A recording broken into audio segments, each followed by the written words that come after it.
औज़ुबिल्लाहि मिनश्शैतानिर्रजीम बिस्मिल्लाहिर्रहमानिर्रहीम। लाखों करोड़ों दरूद नबी पाक सल्लल्लाहु अलैहि वसल्लम की ज़ात मुबारक पर।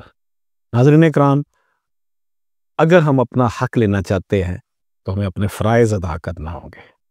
अगर फ़राइज़ हम अदा करते हैं तो हमारे हकूक़ खुद ब खुद मिल जाते हैं। नाज़रीन इकराम, आज तकरीबन 2.5-3 साल के वक्फे के बाद full bench Lahore high court में बना। ग्रुप इंश्योरेंस की जो केसेस थे उस हवाले से honourable justice Shujaat Ali Khan, honourable justice Abad Aziz Sheikh, honourable justice Shams Mahmood Mirza, इन 3 जस्टिस साहबान ने यह केस सुना। फुल बेंच कहते हैं इसे। तो इसमें तकरीबन 1875-76 केसेस थे टोटल, नहीं 1900 केस।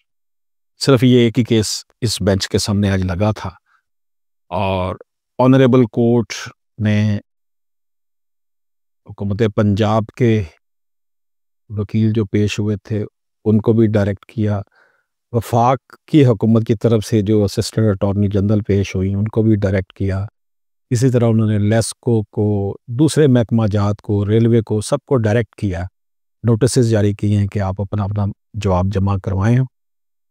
और इस मौके पर ऑनरेबल जस्टिस शम्स महमूद मिर्ज़ा साहब ने ऑब्जर्वेशन दी कि पैसे जब वसूल कर लिए गए और रिटायरमेंट, जब बंदा रिटायर्ड हो जाता है तो पैसे फिर उसको दिए क्यों नहीं जाते ग्रुप इंश्योरेंस के।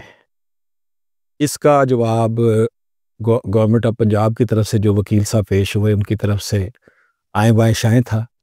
और इस मौके पर जस्टिस शम्स महमूद मिर्ज़ा ने ऑब्जर्वेशन दी कि आप स्टेट लाइफ को देखें कि कितनी उसके पास असासे हैं और इतना कमा रही है। हम इस हवाले से बहुत सोच समझ कर फैसला करेंगे और सोने के रेट के मुताबिक, जो उनकी ऑब्जर्वेशन थी कि सोने के रेट के मुताबिक जो है ना वो अब हम इसका फैसला करेंगे। तो आज के जो फुल बेंच में जो समाअत हुई, जस्टिस शुजात अली खान साहब ने और जनाब इन दो दूसरे जो जस्टिस साहबान थे, इनका जो जेस्चर नज़र आ रहा था अदालत में वो यही था कि ये पिटिशनर्स के हक में नज़र आ रहा था। अब उन्होंने नोटिस जारी कर दिए हैं और उनका कहना था कि हम गवर्नमेंट ऑफ पंजाब, वफाकी हुकूमत और मुख्तलिफ डिपार्टमेंट्स के जो है ना वो केसेस को जो है वो अलहदा करके उनके बैच बना देंगे और नवंबर के 3rd वीक, यानी अगले महीने की 3rd वीक को अब उन्होंने कहा है कि ये केस फिक्स होगा, जिसमें ग्रुप इंश्योरेंस के हवाले से फैसला किया जाएगा। नोटिस जारी कर दिए गए हैं, उनसे जवाब तलब कर लिए गए हैं। ऑनरेबल हाई कोर्ट्स के इस बेंच के सामने ये भी बात रखी गई कि बलूचिस्तान में और एक और सूबे में तो पैसे ग्रुप इंश्योरेंस के मिल गए हैं। Honourable supreme court of Pakistan ने भी ये कहा था कि दिए जाएं, बल्कि इसके खिलाफ जो रिव्यू पिटिशन हुई थी वो भी डिसमिस हो गई। तो गोया कि ये एक उम्मीद की अच्छी खासी किरण नज़र आ रही थी आज की अदालती कार्रवाई के दौरान। तो वो लोग जिन्होंने ग्रुप इंश्योरेंस के हवाले से केसेस किए हुए हैं और बड़े बेसब्री से इंतज़ार कर रहे हैं, डेफिनेटली कुछ क्लाइंट्स तो ऐसे हैं जो बेचारे फौत हो चुके हैं इस केस के दौरान ही। मैंने देखा, मेरे पास अपने कुछ क्लाइंट ऐसे थे जो इस दुनिया में नहीं रहे। तो अब ये देख लें कि इंसाफ के तकाज़े पाकिस्तान में क्या है। ये मुमलिकत खुदादाद पाकिस्तान है। तकरीबन 2019 से 2020 से केसेस फाइल किए हुए हैं और ये सूरत हाल अब लग रहा था कि कुछ बेहतरी आएगी।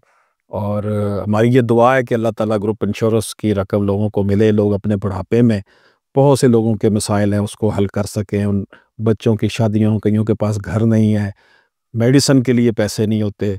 तो ये सारे मामलात जो हैं मैं समझता हूँ आज जो जजेस की ऑब्जर्वेशन थी ऑनरेबल जजेस की वो बड़ी पॉजिटिव थी। तो अल्लाह पाक खैर करेगा इंशाअल्लाह ताला। आई डू होप कि बेहतरी होएगी।